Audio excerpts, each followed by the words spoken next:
is what I call something worth fighting for, or a SWFF, something you're willing to take a risk to achieve that makes you want to push yourself, inspires you, inspires others around you. I want to give you an example of one. This is from a large organization. It's a large organizational example. They don't need to be this big. But I was working with a large bank. And the bank was having trouble innovating in its technology group. We came in as consultants, we did a study, and we produced a beautiful report. We pulled competitive data, and we pulled research data, and we interviewed people in the organization, and we pulled together a beautiful report full of lots of graphs and charts. And what did it say? You're not spending enough on innovating, and you're getting out innovated. We presented it to the IT management. What do you think they all did? Good point. Yeah, I agree. Right? They shook their heads. They left.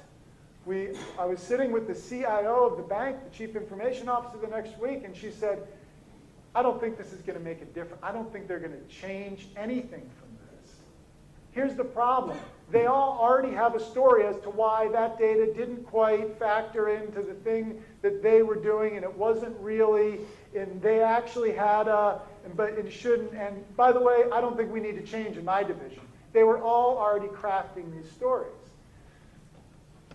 What was clear, they didn't have something worth fighting for. They had a lot of pretty charts and graphs. 2 weeks later, we're having an offsite. 40 people in the room, all the IT leaders, and a lot of the big business side leaders. We start to have a conversation about the data. People are starting to refute parts of the data. Robust conversation. One of the business executives stands up and he says, I'm embarrassed by our technology. And I'll give you 2 stories as to how this happened. And he went through detailed stories about being in competitive situations, losing, and feeling embarrassed that he had to represent their technology in a certain way. What do you think hit the IT executives? Something that all SWFFs do. It hit them as a very simple, story-based, stirring emotion, inspiring action example. It brought it to life. And that's the problem when we think about risk-taking. A lot of times it's too conceptual. It's an 80-page report that says we should do this. Lots of consumer data over here, insights. But what's the story?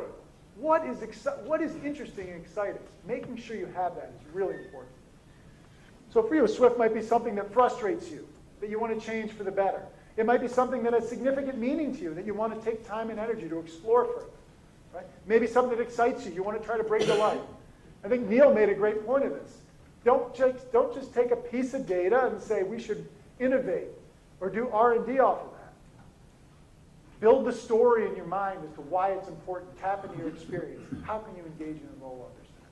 Who here feels as though you have something worth fighting for right now? That's contextualizing the risks you see yourself taking in the next 12 months.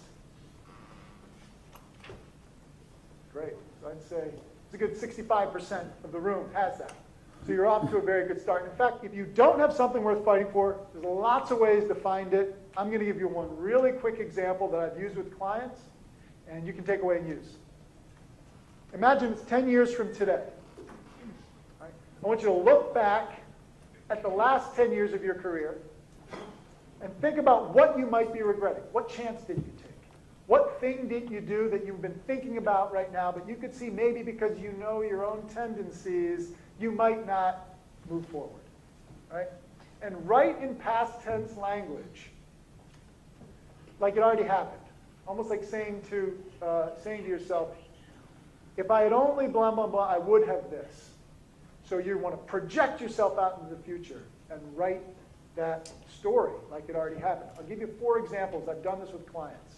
Again, they projected themselves 10 years out. They thought about right now, and they said, here's what I would say. We didn't beat this company in market share. My team got complacent. We felt being second was good enough. I know we had the chops to beat those guys. I'm regretting this 10 years from now.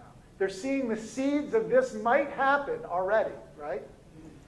I never pushed back on decisions being made regarding the direction of our firm. I played the victim when I should have spoken up. Our team never gelled, and I didn't make the tough decisions to fire and hire the right people, yet I hung around and delivered just okay results for 10 years. This last one I already told you about, which was the president of the ad agency.